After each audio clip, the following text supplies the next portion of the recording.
Austin, so good to see you. I'm glad you have time today because I do want to dive into the headlines, talk about markets and geopolitics. When will stocks recover?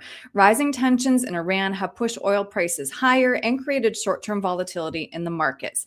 Historically, however, geopolitical events tend to have only a temporary impact on stocks. So I want to take a look real quick at the performance of the S&P 500. This is a chart here at FinViz. This is the past month. Austin, we still see a lot of red on the board. So the question is, why do we tend to see stocks fall first when tensions rise? Yeah, I think, well, number one, there's no doubt there's a lot of red on this screen, right? That is Yeah. surely visible. And really, stocks tend to overreact to this short-term news, right? When we see the geopolitical headlines of, war in Iran, oil prices skyrocketing, right? Year to date, they're up almost 80%. Um, Rightfully so, right? That causes some concern.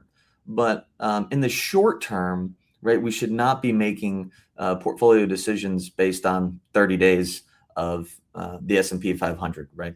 That's what we do know. That's a really good point. Okay, and to show us why, because I know, Austin, you make decisions based on data rather than the scary headlines. Let's take a look at this chart, which I think is really interesting. History shows the S&P usually recovers quickly from geopolitical events. So this shows several events and mostly short, shallow pullbacks. Can you explain what we're looking at here?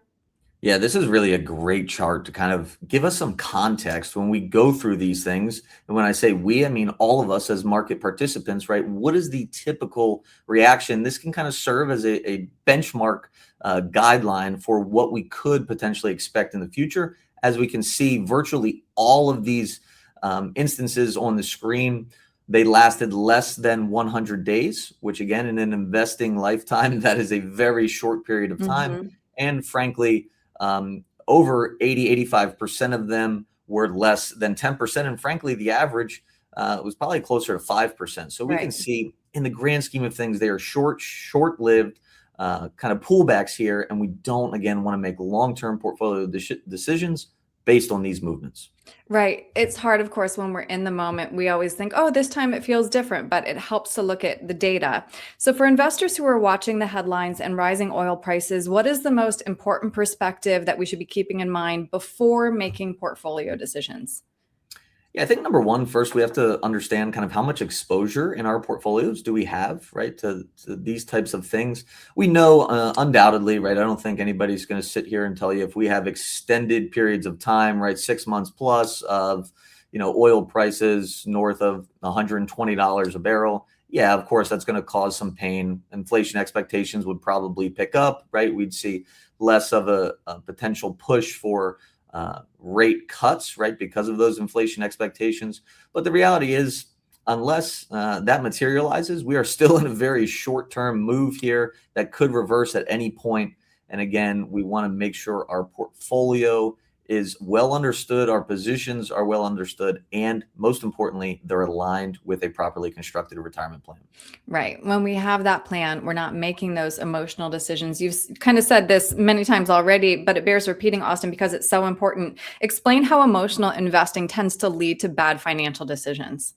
Yeah, Aaron, I think this should be a rule for almost any important area of life, right? When we get our emotions too involved in making very important decisions, it can tend to lead us to make very poor decisions, right? So we can see here, this is kind of a chart where we see at the top there at euphoria, that's when we feel the best as investors, right? We just had multiple years of double-digit returns. The stock market can't go down, right? But in reality, that's our point of maximum risk. And the Mm, opposite is true, right? If we go back and think to a time like, April 1st of 2020, right after March, COVID hit, the world was shutting yeah. down. Nobody knew what was going to happen, right? But we just suffered a 30% pullback. At that point Mhm. was really our best opportunity moving forward, right? When we felt the worst, there was the most uncertainty. So just keep that in mind next time we Right. feel these emotions, right? Just make sure we're taking a step back, analyzing the retirement plan as a whole, and making sure we're making those sound long-term decisions. Yeah. I'm glad you brought up that COVID example because that recovery was like that. If you hopped out, you missed that. Yes, exactly right, Aaron. There was a 10% move in 1 month in April, and then again that year in November. Yeah. Thank you so much for taking the time again to talk this through. If somebody does want to talk to you more about creating that financial plan, if they're feeling uneasy, perhaps they don't have something that's in line with their risk tolerance, what's the best way to reach you with questions? Yeah, you can give us a call at 919-322-4113 or send us an email at info@patriotwealthnc.com. Great. Austin, thank you. Thanks, Aaron.